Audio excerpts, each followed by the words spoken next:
Story സപ്തപതിയിലെ കനലുകൾ ഭാഗം 6. രചന ദർശന ദേവു. അവതരണം ദർശന Devu. Editing ദർശന ദേവു. ഒരു ദിവസം വൈകുന്നേരം അസ്തമയ സൂര്യന്റെ മങ്ങിയ വെളിച്ചം സ്വീകരണമുറിയിലേക്ക് അരിച്ചുകയറുകയായിരുന്നു. കുടുംബാംഗങ്ങളെല്ലാം അവിടെ ഒത്തുകൂടിയിരുന്ന ആ സമയത്താണ് റിട്ടയർഡ് ജഡ്ജിയായ ഐസക് സൈമണും ആൽഫിന്റെ മമ്മിയും വളരെ ഗൗരവത്തോടെ എന്നാൽ ഒരു കൂട്ടം പ്രതീക്ഷകളോടെ ആ വിഷയം അവതരിപ്പിച്ചത്. മുറിയിൽ അപ്പോൾ ഒരുതരം നിശബ്ദത തങ്ങിനിന്നു. ആൽഫിന്റെ അച്ഛന്റെയും അമ്മയുടെയും മുഖത്തെ ഗൗരവം എന്തോ വലിയൊരു കാര്യത്തിനുള്ള തുടക്കമാണെന്ന് അവിടെയുണ്ടായിരുന്നവർക്കെല്ലാം തോന്നിയിരുന്നു. ഐസക് സൈമൺ ഇഷാനിയെ തന്റെ അരികിലേക്ക് വിളിച്ചു. പിതൃസഹജമായ വാത്സല്യത്തോടെ അവളുടെ തോളിൽ കൈവച്ച് എല്ലാവർക്കും കേൾക്കാവുന്ന തരത്തിൽ അദ്ദേഹം സാവധാനം പറഞ്ഞു തുടങ്ങി. മോളെ ഇഷാനി, ജീവിതം പലപ്പോഴും നമ്മൾ വിചാരിക്കാത്ത വഴികളിലൂടെയാണ് സഞ്ചരിക്കുന്നത്. അന്ന് ആ ഒട്ടും പ്രതീക്ഷിക്കാത്ത പ്രത്യേക സാഹചര്യത്തിലാണ് ആൽഫി നിന്റെ കഴുത്തിൽ താലി കെട്ടിയത്. അതൊരു അടിയന്തര സാഹചര്യമായിരുന്നുവെന്ന് നമുക്കെല്ലാമറിയാം. പക്ഷേ മോളെ, നിങ്ങൾ നിയമപരമായും സഭാപരമായും പൂർണ്ണമായി ഒന്നാകേണ്ടതുണ്ട്. നിന്റെ അച്ഛനും അമ്മയ്ക്കും എന്നതുപോലെ ഞങ്ങളുടെയും വലിയൊരു ആഗ്രഹമാണ് നമ്മുടെ പള്ളിയിൽ വെച്ച് ബന്ധുക്കളുടെയും കൂട്ടുകാരുടെയും എല്ലാം സാന്നിധ്യത്തിൽ നിങ്ങളുടെ മിന്നുകെട്ട് അങ്ങേയറ്റം ഭംഗിയായും ഗംഭീരമായും നടത്തണമെന്ന്. നിനക്ക് ഇതിൽ പൂർണ്ണ സമ്മതമാണെങ്കിൽ നമുക്ക് പള്ളിയിൽ വെച്ച് തന്നെ ഇത് നടത്താം. അതല്ല, മോളുടെ മനസ്സിൽ മറ്റെന്തെങ്കിലും ഇഷ്ടമുണ്ടെങ്കിൽ നമുക്ക് അതനുസരിച്ച് ചെയ്യാം. നിന്റെ തീരുമാനത്തിനാണ് ഞങ്ങൾ ഏറ്റവും പ്രാധാന്യം നൽകുന്നത്, അതുകൊണ്ട് സങ്കോചമില്ലാതെ പറയാം. പപ്പയുടെയും മമ്മിയുടെയും ആ സ്നേഹത്തോടെയുള്ള ചോദ്യം കേട്ടപ്പോൾ ഇഷാനിയുടെ ഉള്ളിൽ വലിയൊരു സന്തോഷമാണ് നിറഞ്ഞത്. ആൽഫിന്റെ കുടുംബം തനിക്ക് നൽകുന്ന ഈ സ്ഥാനവും മരുമകളെന്ന നിലയിൽ തനിക്ക് ലഭിക്കുന്ന ഈ ബഹുമാനവും അവളെ അത്രമാത്രം സ്പർശിച്ചിരുന്നു. കണ്ണുകൾ അല്പം നനയുന്നതും ശബ്ദം വിറക്കുന്നതും അവൾ തിരിച്ചറിഞ്ഞു. അവൾ ഐസക് സൈമണെ നോക്കി നിറഞ്ഞ പുഞ്ചിരിയോടെ ഉറച്ച ശബ്ദത്തിൽ പറഞ്ഞു, എനിക്ക് ഇതിൽ യാതൊരു എതിർപ്പുമില്ല പപ്പ. നിങ്ങളുടെയും മമ്മിയുടെയും ആഗ്രഹം പോലെ പള്ളിയിൽ വെച്ച് തന്നെ നമ്മുടെ വിവാഹം നടത്താം. എനിക്ക് അതിൽ പൂർണ്ണ സന്തോഷമേയുള്ളൂ. ഇഷാനി മറുപടി പറയുമ്പോൾ ആൽഫിനും അവിടെ തന്നെയുണ്ടായിരുന്നു. അവൻ ആ സംസാരം മുഴുവൻ കേട്ടെങ്കിലും അപ്പോൾ ഒരക്ഷരം പോലും മിണ്ടിയില്ല. പതിവുപോലെ കസേരയിൽ അല്പം ചാരിയിരുന്ന് നെഞ്ചിൽ കൈകൾ കെട്ടിപ്പിടിച്ച് ആ കലിപ്പൻ ലുക്കിൽ അവൻ ഗൗരവത്തിൽ ചായ കുടിക്കുക മാത്രമാണ് ചെയ്തത്. മുഖത്ത് യാതൊരു ഭാവമാറ്റവുമില്ലായിരുന്നെങ്കിലും അവന്റെ കണ്ണുകൾ മാത്രം പള്ളിയിലെ ചടങ്ങുകളെക്കുറിച്ചും ഇഷാനിയുടെ സമ്മതത്തെക്കുറിച്ചും ചിന്തിക്കുകയായിരുന്നു. ഇഷാനിയെ നോക്കാൻ അവൻ വിമുഖത കാണിച്ചുവെങ്കിലും അവന്റെ നോട്ടം അവളുടെ മുഖത്ത് തട്ടി മടങ്ങിപ്പോകുന്നത് ആ നിമിഷത്തിൽ എല്ലാവരും ശ്രദ്ധിക്കുന്നുണ്ടായിരുന്നു. ഉള്ളിൽ വലിയൊരു കൊടുങ്കാറ്റ് അടങ്ങുമ്പോഴും പുറമെ കാട്ടിയ ആ കലിപ്പൻ ഭാവത്തിനു പിന്നിൽ അവളെക്കുറിച്ചുള്ള വലിയൊരു കരുതൽ അവൻ ഒളിപ്പിച്ചു വെച്ചിട്ടുണ്ടായിരുന്നു. എന്നാൽ താഴെ ഹാളിൽ വെച്ച് ഒന്നും മിണ്ടാതിരുന്ന ആൽഫിൻ ഇഷാനി മുറിയിലേക്ക് കയറി വന്നതും പിന്നാലെ വന്ന് കതക് ദേഷ്യത്തോടെ ബലമായി അടച്ചു. ആ ശബ്ദം കേട്ട ഇഷാനി ഞെട്ടിപ്പോയി. കതക് കുറ്റിയിട്ട ആൽഫിൻ അഗ്നിപർവ്വതം പൊട്ടിത്തെറിക്കുന്നതുപോലെയുള്ള ദേഷ്യത്തോടെ അവളുടെ നേർക്ക് ആഞ്ഞെടുത്തു. അവന്റെ മുഖം വല്ലാതെ ചുവന്നിരുന്നു, കണ്ണുകളിൽ ഒരുതരം കലിപ്പ് പ്രകടമായിരുന്നു. എന്താ ആൽഫിൻ, എന്തിനാ ഇപ്പോൾ ഈ കകൊക്കെ ഇങ്ങനെ ബഹളം വെച്ച് അടിക്കുന്നത്? എന്താ നിങ്ങൾക്ക് പറ്റിയത്? ഇഷാനി അമ്പരപ്പോടെ ചോദിച്ചു. ആ ചോദ്യം കേട്ടതും അവന്റെ നിയന്ത്രണം വിട്ടു. അവൻ ഇഷാനിയുടെ നേരെ വിരൽ ചൂണ്ടി ഗർജിക്കുന്ന ശബ്ദത്തിൽ ചോദിച്ചു, നീ എന്നോട് ചോദിച്ചിട്ടാണോടി ആ വിവാഹത്തിന് അപ്പൊത്തന്നെ സമ്മതം മൂളിയത്? ഇഷാനി അമ്പരന്നുപോയി. അവന്റെ വാക്കുകളിൽ ദേഷ്യത്തേക്കാൾ ഉപരിയായി ഒരു പുരുഷന്റെ അഹങ്കാരവും എന്നാൽ ഉള്ളിലൊളിപ്പിച്ച വലിയൊരു പരിഭവവും ഉണ്ടായിരുന്നു. അവൻ തുടർന്നു, പപ്പയും മമ്മിയും ചോദിച്ചപ്പോൾ അപ്പൊത്തന്നെ അങ്ങ് സമ്മതിച്ചേക്കുകയാണല്ലേ? ഈ കല്യാണം കഴിക്കാൻ പോകുന്ന എന്നോട് ഒരു വാക്ക് ചോദിക്കണം എന്ന് നിനക്ക് തോന്നിയില്ലേ? എന്റെ സമ്മതം നിനക്ക് ഒരു വിഷയമേയല്ലേ? നീ മാത്രം തീരുമാനിച്ചാൽ മതിയോ ഈ കല്യാണം? ആൽഫിന് ഈ പെട്ടെന്നുള്ള ചൂടാവൽ കേട്ടതും ഇഷാനി ഒരു നിമിഷം ഒന്ന് പതറിയെങ്കിലും അവൾ പെട്ടെന്ന് തന്നെ സ്വയം ശാന്തയാക്കി. അവൾ പതിയെ തോളൊന്ന് കുലുക്കി ആ പഴയ കാന്താരി ലുക്കിലേക്ക് തിരികെ വന്നു. നെഞ്ചിൽ കൈകൾ കെട്ടി അവനെ ഒട്ടും ഭയമില്ലാതെ വെല്ലുവിളിക്കുന്ന മട്ടിൽ നോക്കി നിന്നുകൊണ്ട് അവൾ ചോദിച്ചു, എന്താടോ താൻ പറഞ്ഞത്? തന്റെ സമ്മതം വേണമെന്നോ? എന്റെ അനുവാദം ചോദിച്ചിട്ടാണോട്ടോ അന്ന് ആ ഓഡിറ്റോറിയത്തിൽ വെച്ച് തന്റെ പപ്പ പറഞ്ഞപ്പോൾ താൻ എന്റെ കഴുത്തിൽ താലി കെട്ടിയത്? താൻ അന്ന് എന്റെ സമ്മതം ചോദിച്ചിരുന്നോ? ഇല്ലല്ലോ. എന്നിട്ടിപ്പോ എന്നോട് വന്ന് ചോദിക്കുന്നു. അതുകൊണ്ട് താൻ ഇവിടെ മര്യാദയ്ക്ക് മിണ്ടാതിരുന്നാൽ മതി. എന്റെ മുന്നിൽ കാണിക്കുന്ന ഈ അഹങ്കാരമൊന്നും ഇവിടെ വേണ്ട.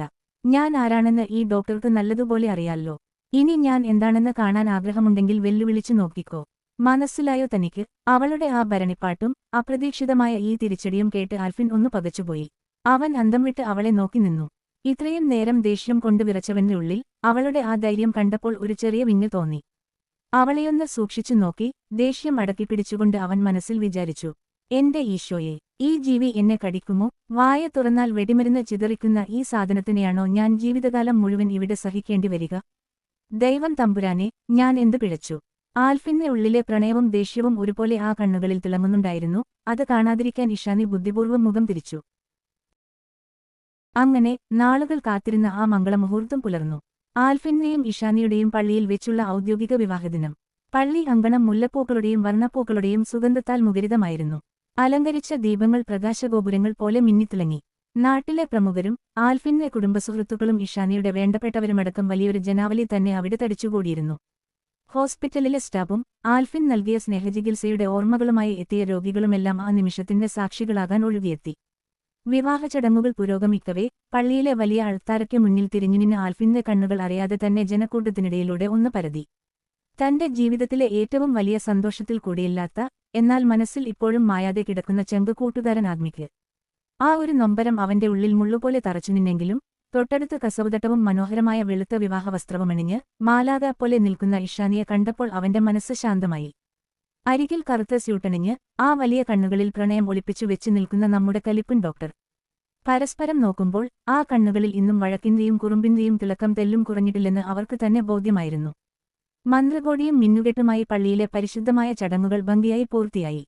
മനസ്സിലേറ്റ മുറിവുകളും കണ്ണീര് നിറഞ്ഞ പ്രതിസന്ധികളും വിധി തന്ന പരീക്ഷണങ്ങളും അതിജീവിച്ച് പരസ്പരം താങ്ങും തണലുമായി മാറിയ ആ കലിപ്പനും കാന്താരിയും ഒടുവിൽ ദൈവത്തിന്റെ അൾത്താരയ്ക്ക് മുന്നിൽ വെച്ച് എന്നേക്കുമായി ഒന്നായിത്തീർന്നു. വിവാഹസൽക്കാരത്തിന്റെ തിരക്കുകളെല്ലാം കഴിഞ്ഞ് രാത്രി വൈകിയാണ് അവർ തങ്ങളുടെ സ്വകാര്യ ലോകത്തേക്ക് കടന്നത്. മനോഹരമായി അലങ്കരിച്ച മുറിയിൽ കല്യാണ വസ്ത്രങ്ങളുടെ ഭാരവും തളർച്ചയും കൊണ്ട് ആൽഫിൻ കട്ടിലിൽ ഇരിക്കുകയായിരുന്നു. അപ്പോഴാണ് ഇഷാനി കയ്യിലൊരു ഗ്ലാസ് പാലുമായി പതിയെ മുറിയിലേക്ക് കടന്നുവന്നത്. അവളെ കണ്ടതും ആൽഫിന്റെ കണ്ണുകളിൽ പഴയ ആ കലിപ്പൻ ഭാവം തെളിഞ്ഞു. അവൻ പാലിലേക്ക് നോക്കി ഒന്ന് കടുപ്പത്തിൽ ചോദിച്ചു, "എന്തിനാടി ഈ പാല്?" ഇഷാനി ചുണ്ടിലൊരു കുറുമ്പുമായി അവനെ നോക്കി. "പിന്നെ എന്തിനാണെന്ന് അറിയില്ലേ, വലിയ കാര്യസ്ഥൻ വന്നിരിക്കുന്നു. നമ്മുടെ ഫസ്റ്റ് നൈറ്റ് ആഘോഷിക്കാൻ കൊണ്ടുവന്നതാ. എനിക്ക് ഇപ്പോൾ പാലൊന്നും വേണ്ട, നീ അത് അങ്ങോട്ട് മാറ്റിവെക്ക്." ആൽഫിൻ മുഖം തിരിച്ചുപിടിച്ച് ദേഷ്യം അഭിനയിച്ചു. "ഓ, നിങ്ങൾക്ക് വേണ്ടെങ്കിൽ വേണ്ട, ഇതിപ്പോ കളയാൻ എനിക്ക് ഭ്രാന്തില്ല, ഞാൻ തന്നെ കുടിക്കാം" എന്ന് പറഞ്ഞ് അവൻ തടയുമെന്ന പ്രതീക്ഷയോടെ അവൾ ആ ഗ്ലാസ്സിലെ പാൽ മുഴുവൻ ഒരിറ്റുപോലും ബാക്കിവെക്കാതെ കുടിച്ചു തീർത്തു. അത് കണ്ട് ആൽഫിൻ അമ്പരപ്പോടെ നോക്കി നിൽക്കുമ്പോഴാണ് ടേബിളിലിരുന്ന ആപ്പിളിൽ നിന്നും ഒരു കഷ്ണം കൂടി അവൾ കടിച്ചു തിന്നുന്നത്. നല്ല ടേസ്റ്റുള്ള ആപ്പിൾ. ദാ മനുഷ്യ, ആ ശൂന്യമായ പാൽ ഗ്ലാസും വാങ്ങി വെച്ച് മിണ്ടാതെ കിടന്നുറങ്ങാൻ നോക്ക് എന്ന് പറഞ്ഞ് ഒരു കൂസലുമില്ലാതെ ഇഷാനി ആൽഫിന്റെ ബെഡിന്റെ ഒരരികിലേക്ക് വന്ന് സുഖമായി കിടന്നു. ഇഷാനി ബെഡിൽ കയറി കിടന്നത് കണ്ടതും ആൽഫിൻ കട്ടിലിൽ നിന്നും ചാടിയെഴുന്നേറ്റു. "എടീ, നീ എന്തിനാ എന്റെ ബെഡിൽ കയറി കിടക്കുന്നത്?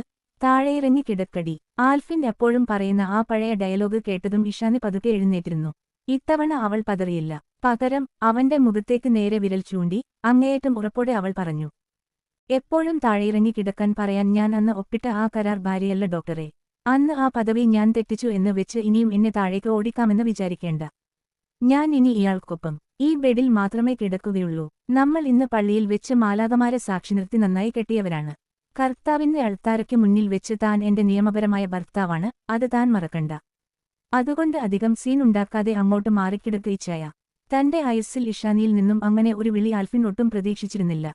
എപ്പോഴും താൻ എന്നും മനുഷ്യ എന്നും ആൽഫിൻ ഡോക്ടറെ എന്നും മാത്രം വിളിച്ചിരുന്ന അവളുടെ ചുണ്ടിൽ നിന്നും ആ ആദ്യരാത്രിയിൽ അതീവ വശയോടെ പുറത്തുവന്ന ആ ഇച്ഛായൻ വിളി കേട്ടതും ആൽഫിൻ അത്ഭുതത്തോടെ കണ്ണും തള്ളി അവളെ തന്നെ നോക്കി നിന്നുപോയി.